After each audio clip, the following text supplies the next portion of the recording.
एक बार की बात है। एक शैतान को शादी करने की बहुत इच्छा हुई, तो उसने नरक छोड़ा, एक बहुत ही सुंदर नौजवान का रूप रखा और एक बहुत ही बड़ा और सुंदर मकान बनाया। जब वह मकान पूरा बन गया, तो उसमें उसने सब तरह का सबसे ज्यादा खूबसूरत सामान रखवाया और सब तरह की सजावट करवाई। उसके बाद वह एक परिवार में गया और अपना परिचय दिया। उस परिवार में 3 बेटियां थीं। उसने उनमें से सबसे बड़ी वाली लड़की को फुसलाया और वह उससे शादी करने को राजी हो गई।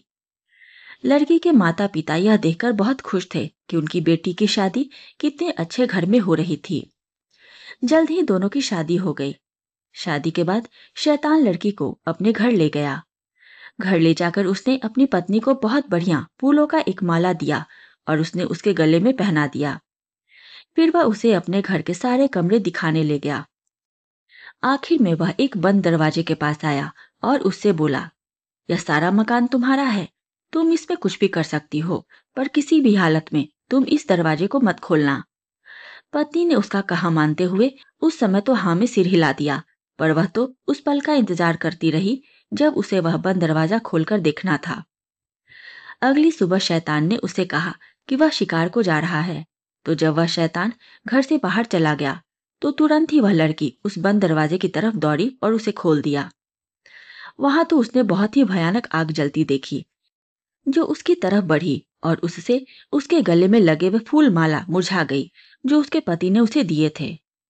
जब उसका पति घर आया, तो उसने उससे पूछा कि उसने वह दरवाजा खोला तो नहीं। तो उसने बिना किसी हिचक के जवाब दिया, नहीं। पर जब शैतान ने अपने दिए फूल माला की तरफ देखा, तो उसे पता चल गया कि वह झूठ बोल रही है। वह बोला, अब मैं तुम्हारी उत्सुकता का और ज्यादा इम्तिहान नहीं लूंगा। आओ मेरे साथ आओ, मैं तुम्हें दिखाता हूँ कि इस दरवाजे के पीछे क्या है। कहकर वह उसे दरवाजे तक ले गया। शैतान ने दरवाजा खोला और अपनी पत्नी को इतने जोर का धक्का दिया कि वह नर्क में जा गिरी। उसके बाद उसने वह दरवाजा बंद कर लिया। कुछ महीने बीतने के बाद उसने उसी परिवार की दूसरी लड़की को अपने साथ शादी करने के लिए फुसलाया और उसका दिल भी जीत लिया। उसके साथ भी ठीक वही हुआ जो उसकी बड़ी बहन के साथ हुआ था। अंत में वह उसी परिवार की तीसरी लड़की के पास गया। वह लड़की होशियार थी। उसने सोचा, यकीनन इसने मेरी दोनों बहनों को मार डाला है, पर यह मेरे लिए अच्छा जोड़ा है, सो अब की बार मैं इसके साथ जाती हूँ और देखती हूँ कि मैं उन दोनों से ज्यादा खुशकिस्मत हूँ या नहीं। और इस तरकीब के साथ उसने उससे शादी के लिए हाँ कर दी। उसे भी घर ले जाने के बाद उसने उसे एक बहुत सुंदर फूलों का माला दिया और उसे उसके गले में पहना दिया।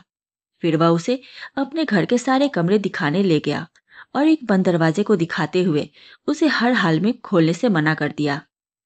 वह लड़की अपनी बहनों की तरह उतनी उत्सुक तो नहीं थी, पर फिर भी अगले दिन जब उसका पति घर से बाहर चला गया, तो उसने वह बंद दरवाजा खोला। इत्तेफाक से उसने अपने गले में लगे फूल माला पहले से ही पानी में रख दिए थे। तो उसने भी वह दरवाजा खोलने पर वह भयानक आग देखी और देखी उसमें अपनी दोनों बहनें। उसके मुंह से निकला, उफ, मैं कितनी लाचार हूँ। मैं तो सोचती थी कि मैंने एक सामान्य आदमी से शादी की है, पर यह तो शैतान है। अब मैं इसके चंगुल से बाहर कैसे निकलूं? पर उसने अपनी दोनों बहनों को बड़ी सावधानी से उस नरक में से बाहर खींचा और उन्हें छिपा दिया। उसके बाद उसने वह फूलमाला फिर से अपने गले में पहन लिया। जब शैतान घर आया, तो उसने अपने दिए हुए उन फूलमाला की तरफ देखा जो उसने उसके गले में पहनाए थे। वे फूल उसे बिल्कुल ताजा लगे, सो उसने उस लड़की से कोई सवाल नहीं पूछा। उसे विश्वास हो गया कि उसने अपना वादा निभाया था। कुछ दिनों बाद उस लड़की ने अपने पति से कहा कि क्या वह 3 अलमारियां रास्ते में बिना कहीं उन्हें नीचे रखे और बिना आराम किए उसके पिता के घर ले जाएगा। शैतान ने कहा, हाँ हाँ, क्यों नहीं, पर ध्यान रहे कि तुम अपना वादा याद रखना, क्योंकि मैं तुम्हें यहाँ से देखती रहूंगी। पत्नी ने कहा। शैतान ने उसे वादा किया कि वह वैसा ही करेगा जैसा उसने उसे करने के लिए कहा है। सो अगले दिन उसने अपनी एक बहन को एक अलमारी में बंद किया और उसे अपने पति के कंधों पर लाद दिया। वह शैतान ताकतवर तो बहुत था, पर साथ में सुस्त भी था। इसके अलावा उसे काम करने की आदत भी नहीं थी। वह उस अलमारी को लेकर चला तो उस भारी अलमारी को उठाते उठाते थक गया। इससे पहले कि वह अपनी उस सड़क से बाहर निकलता जहां उसका मकान था, वह कुछ देर आराम करना चाहता था, तभी उसकी पत्नी चिल्लाई, इसे नीचे नहीं रखना, मैं तुम्हें देख रही हूँ। शैतान अनमनेपन से उस अलमारी को लेकर चलता रहा, जब तक कि वह अपनी सड़क के कोने पर नहीं आ गया।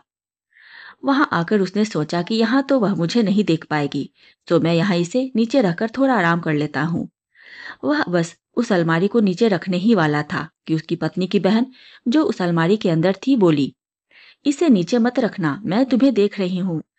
गालियां देते हुए वह उस अलमारी को दूसरी सड़क तक ले गया और किसी दूसरे के घर के दरवाजे पर उसे फिर से रखने ही वाला था कि उसने फिर से पत्नी की आवाज सुनी, इसे नीचे मत रखना, मैं अभी भी तुम्हें देख रही हूँ।